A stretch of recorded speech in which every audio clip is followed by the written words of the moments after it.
Today we're making a pot roast in the Instant Pot, and we're starting with a roast that's actually still frozen.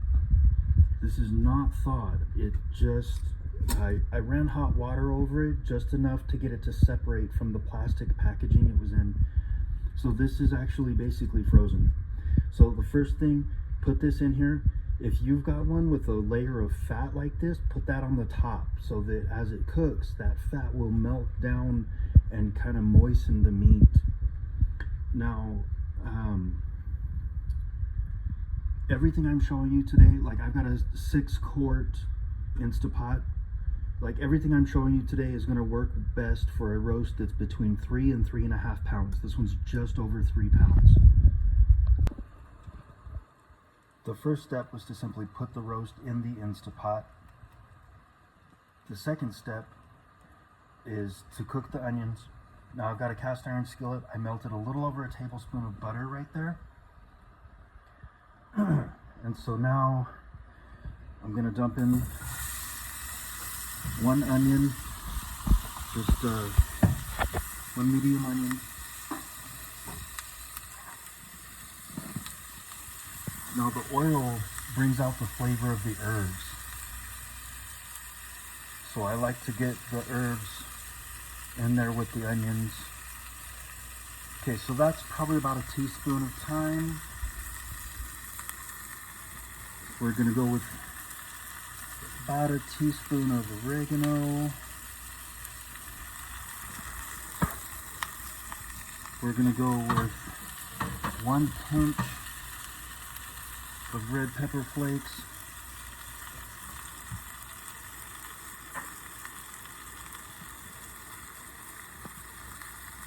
And here's the real secret.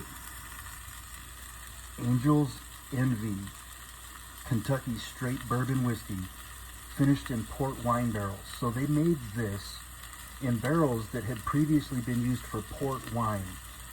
This is going to give the best flavor, right? And we're just going to add a little splash, right? There goes all the alcohol cooking off. So it's all that port wine and the whiskey flavor that's going to remain. Now we're just going to stir this a little bit here and there every couple of minutes. It's probably only going to take 5 to 7 minutes for these onions to start going slightly clear. And then once that happens, we will dump this on top of the roast.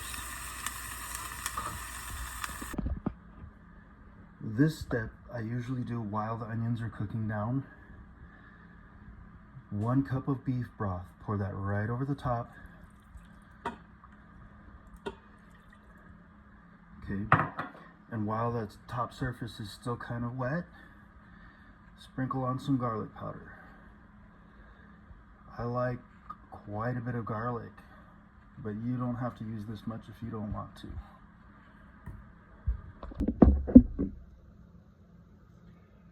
Now I'm just going to dump the onions right on top of the roast.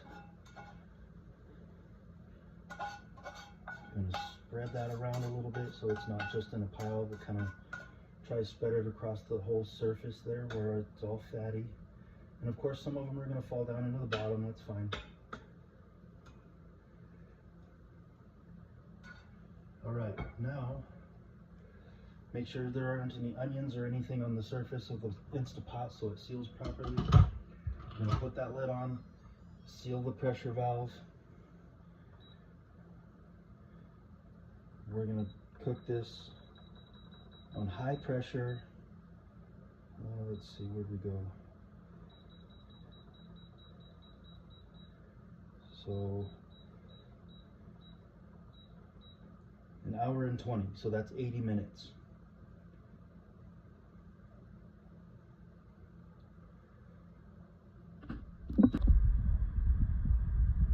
It's all done now. The timer went off a while ago, and I just left it sit until the pressure naturally released. Like you can use like a long spoon or something and pop this open as soon as the timer goes off and all this steam starts pouring out. For a roast, I prefer to just leave it until this till the pressure valve drops on its own. Usually takes 20 or 30 minutes. Okay, so wow, this is like kind of changed shape as it cooked.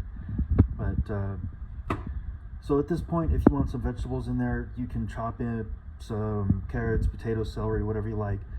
Throw those in there, put the lid back on it, seal it, and pressure cook on high for 8 minutes, and then do the quick release, right? So once the timer goes off, you just use a wooden spoon or something and pop that open, and the steam will come out.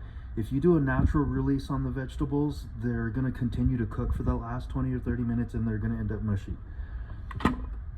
So this time I'm not going to do that. This time I'm actually going to chop up my vegetables, put them on a cooking sheet, and actually roast them in the oven, and I'm probably going to make a separate video of that. But at this point, you just slice it up and serve it. If you want all that juice in the bottom, you can stir in a little cornstarch and thicken that into gravy, and that's it. Dinner's ready.